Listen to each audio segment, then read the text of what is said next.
जय शिवराय मंडळी, मी तुमची gossip girl RJ Vaishnavi तुम्हा सर्वांचं स्वागत करते only on smile FM 90.8 radio station Akluj. मंडळी, आपला सर्वांनाच माहीत आहे की छत्रपती शिवाजी महाराजांच्या तब्बल 12 किल्ल्यांना युनेस्कोच्या जागतिक वारसा स्थळांच्या यादीमध्ये स्थान मिळालेलं आहे. मंडळी, पण तुम्हाला माहीत आहे का, छत्रपती शिवाजी महाराजांच्या स्वराज्याच्या 3 राजधान्या होत्या. म्हणजे सगळ्यात पहिली जी आपल्याला माहीत आहे ती रायगड, पण त्याही आधी एक राजधानी होती जिचं नाव होतं राजगड. ती स्वराज्याची पहिली राजधानी होती. दुसरी झाली रायगड आणि तिसरी सुद्धा एक स्वराज्याची राजधानी होती. साल्हेरी अहिवंतापासून ते चंदी कावेरी पर्यंत निष्कंठक राज्य. शतावधी दुर्ग, 40,000 पागा, 2 लक्ष पदादी, ऐसी केवळ सृष्टीच निर्माण केली. रामचंद्र अमात्यांच्या शिवाजी महाराजांचे आज्ञापत्र या ग्रंथातील या ओळी मराठी साम्राज्य हिंदुस्थानात कुठवर पोहोचले होते याची गाथा सांगतात. मंडळी, या आज्ञापत्रातील चंदी नावाचा किल्ला म्हणजेच दक्षिणेतील मराठ्यांचे तख्त असलेला जिंजीचा किल्ला होय. मंडळी, अबे बार्थिलिमो कारे नावाच्या फ्रेंच प्रशासकाने छत्रपती शिवाजी महाराजांचे स्वप्न काय होते ते नोंदवून ठेवले होते. तो लिहितो, महाराजांना सिंधू नदीपासून ते बंगालच्या उपसागरापर्यंतचा मुलूख स्वतंत्र करायचा होता. या दृष्टीने त्यांची वाटचाल होती. याची प्रचिती जिंजी येथील भव्य असा दुर्ग पाहिल्यानंतर येते.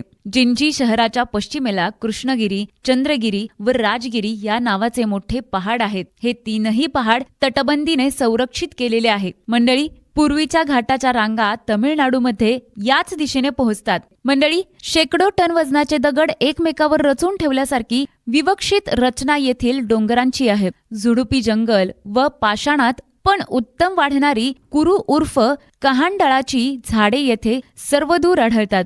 तामिळनाडू शासनाच्या मुत्तुकुडू राखीव वनक्षेत्रात जिंजीचा दुर्ग समूह येतो. स्थानिक तमिळ भाषेत या किल्ल्यास चेंगी अथवा सेंजी असे म्हटले जाते. सेंजी अम्मा या देवीच्या नावावरून या किल्ल्याचे नाव ठेवले गेले आहे. सेंजी किंवा जिंजी असं त्याला म्हटलं जातं. मंडळी, जिंजी दुर्ग समूहातील राजगिरी निर्मिती 12व्या शतकात कोणार समाजाचा आनंद कोण याने केली. पुढे 1240 मध्ये कृष्णागिरीचा किल्ला कृष्णकोन या राजाच्या राजवटीत बांधला. 1383 ते 1780 या कालखंडात जिंजीवर विजयनगर, नायक, मराठा, मुघल, नवाब, फ्रेंच व इंग्रज अशा अनेक राजवटी नांदल्या. या विविध राजवटीत या किल्ल्याचा विस्तार झाला. या 9 किलोमीटरच्या परिघातील किल्ल्यात आज कल्याण महाल, वेणुगोपाल, व्यंकटरमणा, पट्टाभिराम मंदिरे, सादत उल्लाह खान मशीद, प्रचंड मोठे धान्य कोठार, सुंदर तलाव असे बरेच पाहण्यासारखे आहेत. परंतु याही पलीकडे जाऊन या किल्ल्याचा इतिहास हा जास्त पाहण्याजोगा आहे. मंडळी, छत्रपती शिवाजी महाराजांनी दक्षिण दिग्विजयाच्या वेळी हा दुर्ग नासिर मुहम्मद या किल्लेदाराकडून जिंकून घेतला व त्यास नाव दिले शारंगगड, गर्वगड आणि मदोन्मतगड. हा गड जिंकून घेण्यामागची दूरदृष्टी मात्र भविष्यात कमी आली. 1689 मध्ये मुघलांनी रायगडाला वेढा घातल्यावर राजाराम महाराज निसटले. दक्षिणेतील या जिंजी किल्ल्याने त्यांना आश्रय दिला.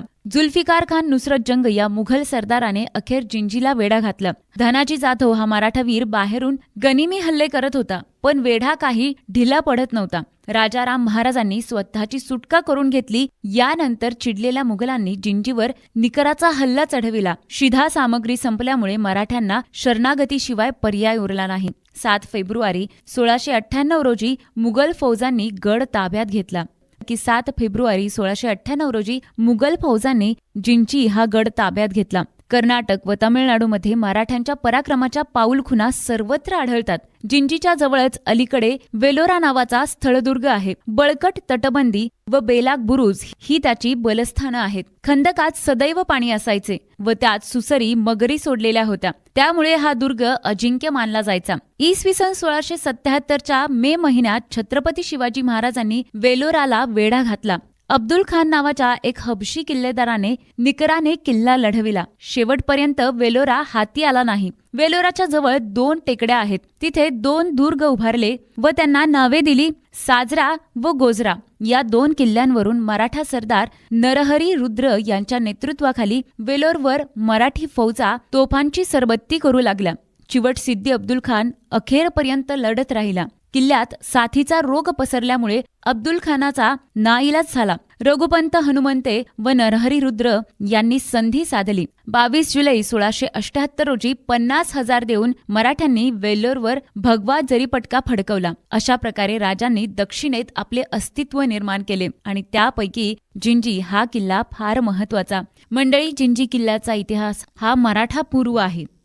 इतिहासात या किल्ल्याला अनेक नावे आणि अनेक उच्चार होते, जसं की गिंगी, सेंजी, चिंडी, चांडी, चिंगी आणि जिंजी. त्याची मूळ कथा खूपच मनोरंजक आहे. 12व्या शतकात आनंदकोंडा नावाचा एक मेंढपाळ टेकडीवर आपल्या कळपाच्या मागे गेला. तेव्हा त्याला एक प्रचंड खजिना पुरलेला आढळला. या संपत्तीचा वापर करून त्याने सैन्य गोळा केले, कोनार राजवंशाची स्थापना केली आणि अखेर 1190 मध्ये किल्ला बांधण्यास सुरुवात केली.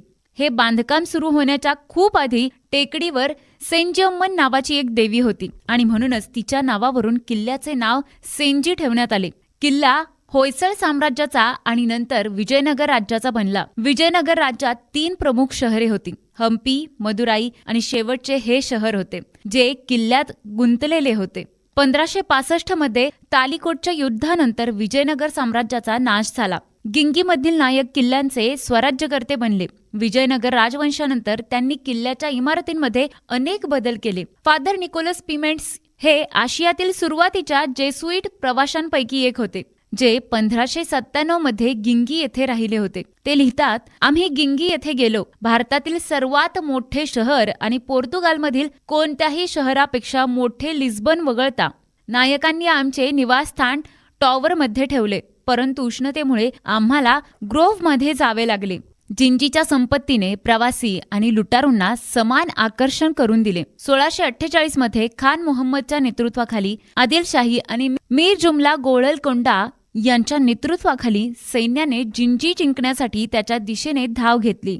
किल्ला पडला तेव्हा जिंजी नायकांनी 4 कोटी रुपयांचे दागिने आणि रोख रक्कम गमावली. रूपनायकाने किल्ला ताब्यात घेणाऱ्या आदिलशाही सैन्याकडे हस्तांतरित केला आणि त्याचे नाव बादशहाबाद ठेवले. मंडळी, यानंतर जिंजी किल्ल्यावर मराठा साम्राज्याचा इतिहास आपल्याला पाहायला मिळतो. मंडळी, तो मराठा उठावाचा काळ होता. त्यांच्या उदय होण्याची वेळ आली आणि काळानुसार छत्रपती शिवाजी महाराज आले. गोवळकोंड्याच्या कुतुबशाही झालेल्या करारानंतर त्यांच्या दक्षिणेकडील विजयादरम्यान महाराज 30,000 घोडदळ आणि 40,000 पायदळांसह कर्नाटकात उतरले. कुतुबशहा तोफखान्याच्या पाठिंब्याने त्यांनी वेल्लोर आणि गिंगी किल्ले काबीज केले. अचानक छत्रपती, ज्यांना गडपती किल्ल्यांचा अधिपती म्हणून ओळखले जात असे, यांनी एक चांगला किल्ला बांधण्यासाठी गिंगी किल्ल्याच्या कमकुवत जागा पाडण्यास सुरुवात केली. 3 टेकड्यांना जोडणारी 20 फूट मजबूत भिंत बांधण्यात आली, ज्यामुळे तो खरोखरच अभेद्य किल्ला बनला.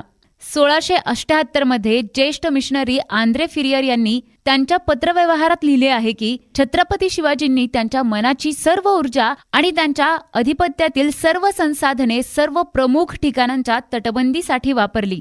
त्यांनी जिंजीभोवती नवीन तटबंदी बांधली, खड्डे खोदले, बुरुज उभारले आणि सर्व कामे अशा परिपूर्णतेने केली की युरोपियन लोकांना लाज वाटेल. छत्रपतींनी हा किल्ला हजारीराजे महाडिक यांच्याकडे सोपवला, ज्यांनी छत्रपती राजाराम यांनी तो ताब्यात घेईपर्यंत त्याचे संरक्षण केले. आणि मंडळी, उगाचच आज आपण परदेशी लोकांचं किंवा परदेशी लोकांच्या वास्तुकलेचं कौतुक करत असतो. इथे खुद्द एक परदेशी व्यक्ती छत्रपती शिवाजी महाराजांच्या वास्तुकलेबद्दल, त्यांच्या दूरदृष्टीबद्दल एवढं कौतुकास्पद बोलतंय की क्या बात है. आणि तरी पण आपल्याला आजही, म्हणजे एवढी वर्ष झाली, 350 वर्षांहून अधिक वर्ष झाली, तरी आपण गोऱ्याच लोकांचा किंवा गोरीच लोक जे काही बोलतात त्यांचंच आपण जरा जास्त लक्ष देतो, नाही का?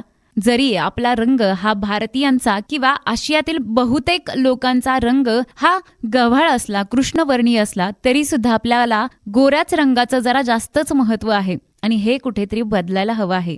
जिंजी किल्ल्याची डागडुजी करून आणि छत्रपती शिवाजी महाराजांनी पुढे हा किल्ला हरजीराजे महाडिक यांच्याकडे सोपवला, ज्यांनी छत्रपती राजाराम यांनी तो ताब्यात घेईपर्यंत त्याचे रक्षण केले. अनेक नद्या, शहरे आणि राज्य ओलांडून एकमेकांशी लढाया लढल्यानंतर अखेर छत्रपती राजाराम गिंगीस पोहोचले.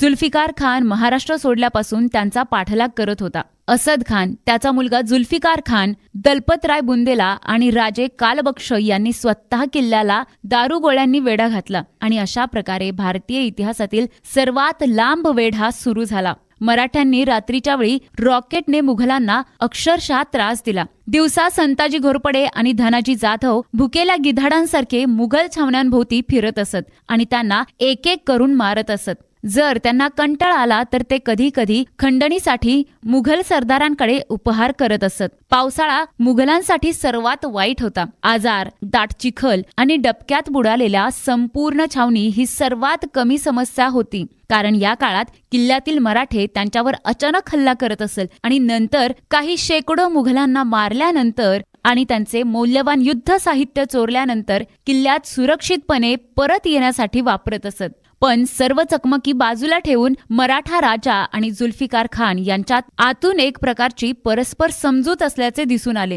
या लढायांमध्ये कधीकधी मराठे जिंकत असत आणि उर्वरित काळात मुघल एक लढत असत. परंतु कोणीही ही लढाई शेवटपर्यंत नेण्यास तयार नव्हते. 8 वर्षांनंतर औरंगजेबाचा धीर अखेर संपला आणि जेव्हा तो स्वतः दक्षिणेकडे निघाला तेव्हा जुल्फिकार खानच्या मदतीने छत्रपती राजाराम त्यांच्या कुटुंबासह जिंजीहून निघून गेले आणि त्यानंतर जुल्फिकार खानने किल्ला जिंकला. छत्रपती राजाराम महाराज शेवटी पुन्हा महाराष्ट्रात पोहोचले आणि त्यांनी तिथून स्वातंत्र्य युद्ध सुरूच ठेवले पुन्हा एकदा.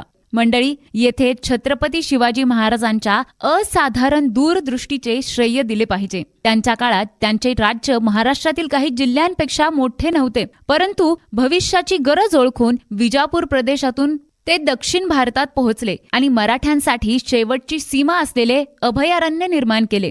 छत्रपती शिवाजी महाराजांनी आम्हाला जगायला शिकवले, तर छत्रपती संभाजी महाराजांनी आम्हाला मरायला शिकवले. छत्रपती राजारामांनी आम्हाला प्रतिकूल परिस्थितीत एक पाऊल मागे कसे जायचे आणि पुन्हा कसे उठायचे हे शिकवले.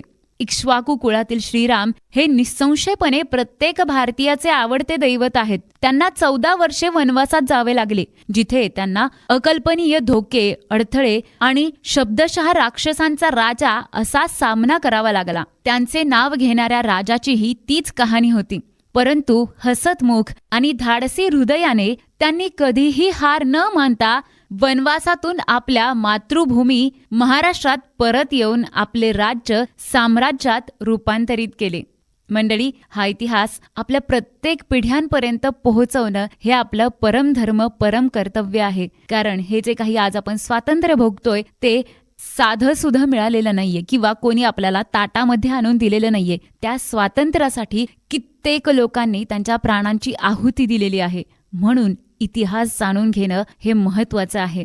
मंडळी, गिंगी म्हणजेच जिंजीचं अजून एक नाव. गिंगीच्या पतनानंतर आलमगिरीने बुंदेलाचा नेता स्वरूप सिंगल याला किल्ल्याचा संरक्षक म्हणून नियुक्त केले आणि ही गिंगीच्या बुंदेल राजांची सुरुवात होती. या लोकांवर अनेक गाथा लिहिल्या आहेत. मुघलांच्या वेढानंतर डासांच्या नेतृत्वाखाली निसर्गाचा वेढा सुरू झाला. मलेरियाच्या भयानक प्रादुर्भावामुळे मुघलांना त्यांचा दक्षिणेकडील किल्ला गिंगीहून आर्कोटला हलवावा लागला. फ्रेंच आणि ब्रिटिश ईस्ट इंडिया कंपनीमधील युद्धादरम्यान 1750 मध्ये फ्रेंचांनी तो किल्ला जिंकण्यात यश मिळवले. ब्रिटिशांच्या हल्ल्यात नव्हे तर मलेरियात 1200 सैनिकांच्या मृत्यूनंतर अखेर 1860 मध्ये फ्रेंचांनी तो ब्रिटिशांकडून गमावला. ब्रिटिशांनी एकेकाळी प्रसिद्ध असलेला हा किल्ला त्यांच्या सर्वोत्तम वापरासाठी पाडला. त्यातून तुरुंग बनवला. 1775 मध्ये मद्रास प्रेसिडेन्सीचे गव्हर्नर जॉर्ज पिगोट यांनी नमूद केले की कैद्यांना गिंगी येथे पाठवता येते, जिथे कोणत्याही राजाला त्याच्या कोणत्याही प्रजेस मारण्यास भाग पाडता येत नाही,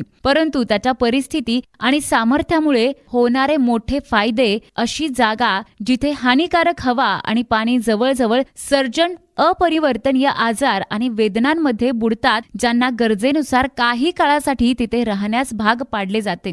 तुमच्या कैद्यांसाठी तुम्ही तेच ठिकाण निवडले आहे जे कायमचे मृत्युमुखी पडतील. पुढे 1803 मध्ये आर्कोट कलेक्टरने किल्ला पाडण्याचा सल्ला दिला, परंतु संपूर्ण योजना सुदैवाने नाकारण्यात आली. सध्याच्या रहिवाशांसह मलेरियाचे डास, जंगली श्वापद आणि चोर त्या इमारतींमध्ये स्थलांतरित झाले. अखेर काही दशकांनंतर ब्रिटिशांना शुद्धीवर आणले आणि 1920 मध्ये त्यांनी हा किल्ला राष्ट्रीय स्मारक म्हणून घोषित केला. मंडळी, हा किल्ला पाडण्याचा जो काही निर्णय त्यावेळी जर रद्द झाला नसता तर आज आपला जिंजी किल्ला हा युनेस्कोच्या जागतिक वारसा स्थळांच्या यादीमध्ये स्थान मिळवू शकला नसता आणि आपल्याला सुद्धा हा किल्ला, ह्या किल्ल्याचं वैभव, ह्या किल्ल्याचा इतिहास तितकासा पाहायला मिळाला नसता, फक्त पुस्तकांच्या माध्यमातूनच वाचायला मिळाला असता.